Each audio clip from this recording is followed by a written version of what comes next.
kailangan natin ng tubig. Tubig. Coconut Check. milk.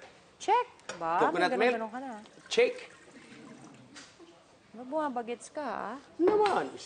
Ano ba naman? Dapat pag tumanda ka, bumabagits ka. Pagsamahin lang ang liquid. Tapos, Tapos, lagay na. Ang uunahin natin ilagay. Ayan, sugar. sugar, Pandan leaves, pandan please. leaf.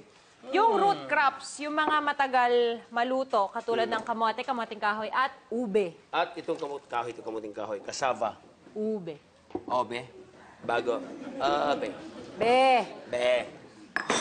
Hoy! Ang huli natin, hindi, ang susunod pala na batch. So, pakukuluan muna natin to. Ang susunod, hahaluin ko lang siya, tatakpan, at pakukuluan. Wow! Luluto na ang ating root crops, ang kamoting kahoy, ang ube, at ang kamote. Susunod naman na idadagdag Natin? ay ang Bilo-bilo. Yun ang gusto ko. Pag kumakain ako dyan, yan yung una kong hinahanap kasi matagal maubos. Yes, sabi ko nga, ang bilo-bilo, Matagal kapag malunok. lumutang, luto na. Actually to, pagka gagawa kayo ng bilo-bilo from scratch, dapat lagyan nyo siya ng konting oil para hindi magdikit-dikit. Yun na nga. Yan. Ang pinakahihintay mo, Sheena, na ginata.